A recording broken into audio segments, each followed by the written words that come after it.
Tere päevast kõigile, minu nimi on Toomas Valk ja täna olen siin Setomaa Lobinitsa muuseumitares ja mul on hea meel mängida teile natukene Seto lõõtsamuusikat. Kõigepealt mängin üksi, hiljem kutsun ka pojad appi ja just Seto lõõtsamuusikat, kuna see on minu suur huviala ja suur kirg ja need lood on õpitud kõik Eesti Kirjandusmuuseumi Eesti Rahvaluule arhiivi kogudest. Esimeseks looks on üks valss, Seto valss, mida on kunagi mänginud Seto pillimees Kõivo Kolli Matšuri külast.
See oli siis üks Seto valss, Matšuri küla pillimehe käest õpitud.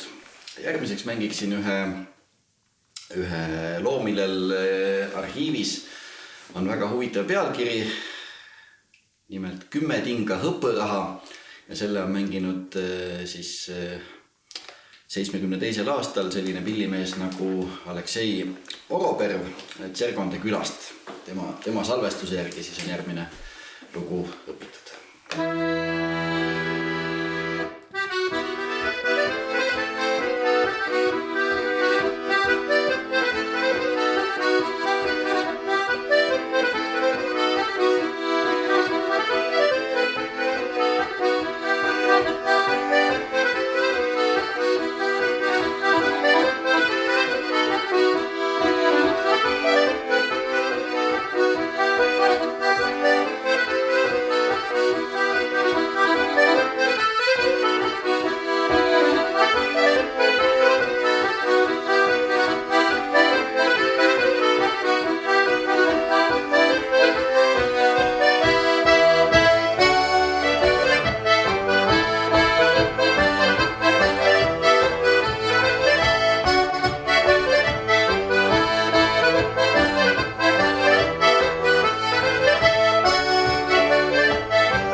selline särtsakam seto lõõtsamuusikapala siis Tšergonde külast. Seto vanem lõõtsamuusika on minu huvi olnud juba kuskil 20 aastat.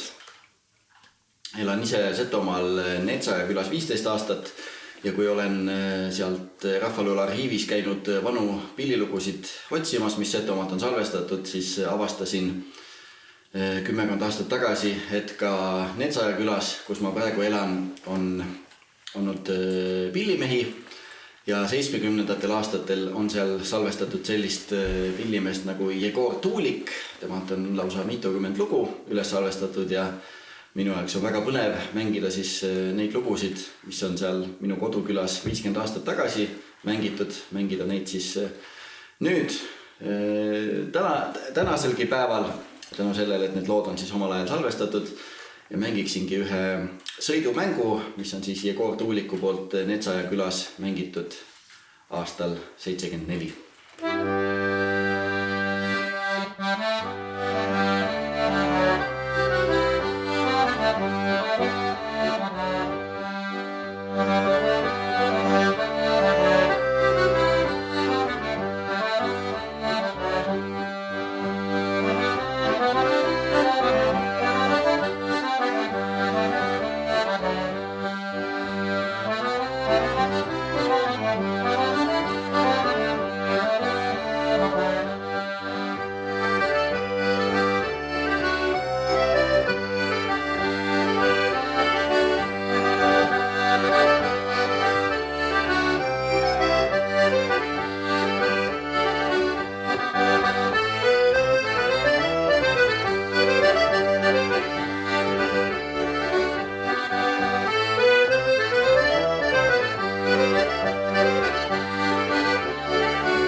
Selline ilus valsilugu siis Netsaja külast.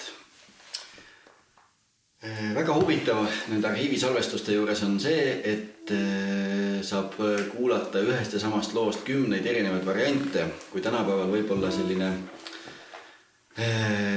need rahvamuusika lood kipuvad ehk veidi nagu ühtlustuma, et igal pool üle Eesti, kus neid mängitakse, mängitakse neid üpris ühtemoodi või inimesed tulevad võib-olla Eesti eri nurkadest kokku ja õpivad kellegi käest selle ühe loo ja siis igal pool Eestis mängivad seda üsna ühtemoodi. Siis on põnev, et vanades salvestustes on just väga palju erinevaid variatsioone, vähe sellest, et võib-olla Lõuna-Eesti, Põhja-Eesti saared erinevalt mängitud on ka lausa eri külades.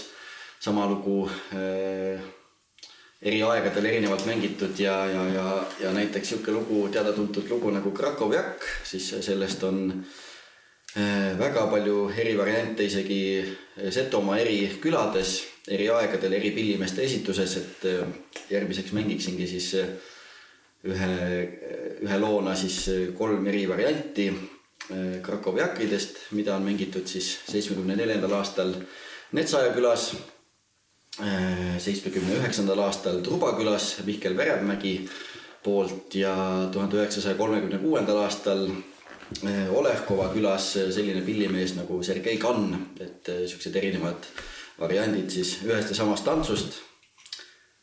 Aga iga pillimees on seda siis lugu mänginud omamoodi.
Sellised eri variandid siis ühest samast loost, Krakovjak.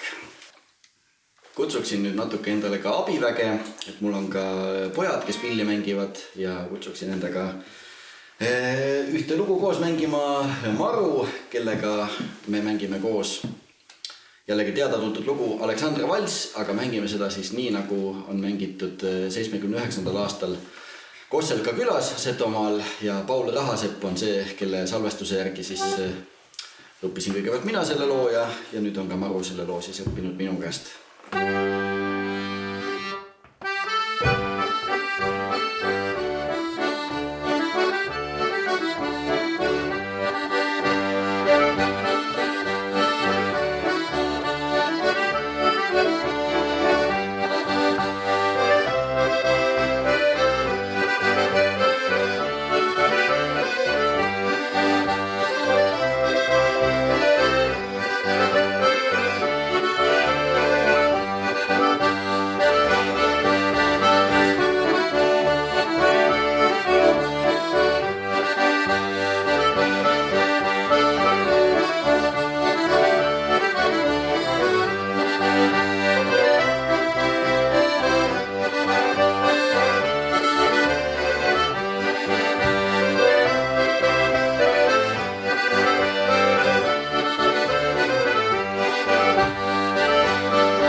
Selline Aleksandra valss. Kõik need lood, mis ma täna olen mänginud, on siis õpitud Eesti Kirjandusmuuseumi Eesti Rahvaluule arhiivi salvestustelt. Mul on isiklikult väga hea meel, et omal ajal on neid lugusid salvestatud ja ka tänapäeval salvestatakse. Et minu huvi seto lõõtsamuusika vastu sai alguse 20 aastat tagasi ja selleks ajaks enamus neid vanu pillimehi olid juba kahjuks teises ilmas, aga tänu nendele salvestustele siis saab ikka nende lugusid õppida, et kui kujutan ette, et aastakümneid tagasi, 50-100 aastat tagasi õpiti lugusid ikkagi enamasti kuulmise järgi, kas siis isalt pojale või vanaisalt lapselapsele või ristiisalt ristipojale, et siis ja lood kandusid edasi niimoodi siis nii-öelda suulise pärimuse või elava pärimuse liini pidi ja siis mulle tundub, et mingi hetk on ikkagi paus sisse tulnud, aga tänu sellele, et need lood on omal ajal üles salvestatud, siis mina olen saanud need salvestuste järgi siis õppida, mis siis, et ma ise neid pillimehi oma silmaga näinud ei ole. Et olen saanud need õppida ja minu pojad õpivad siis juba minu käest, et selles mõttes saab öelda, et see liin siis nii-öelda nagu jätkub, et need, kes juba tänapäeval siis saavad õppida siis jällegi elava esituse järgi. Et minu poolt suur tänu Eesti Rahvaluule arhiivile, et neid lugusid on salvestatud, neid digiteeritakse, et need on kõigile kättesaadavad. Et tänu sellele minusugune lõõtsamuusika huviline saab nagu tutvuda sellega, kuidas on pilli mängitud siin samas Setomaal kas siis 100 aastat või 50 aastat tagasi. Et suur tänu selle eest. Kutsun viimasteks lugudeks ka teise poja Mõttuse ja mängime teile siis üheskoos veel paar lugu. Esimene neist on Vanaoline valss, mida on mänginud 74. aastal Herkova külas Setomaal selline pillimees nagu Vassili Varik.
selline vanaoline valss.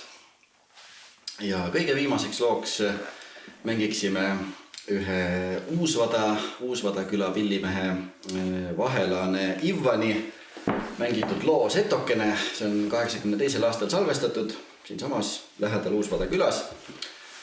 Temaga jällegi mina ei saanud kohtuda, küll aga tema pojaga, kes on ka tore pillimees Vahelane Paul.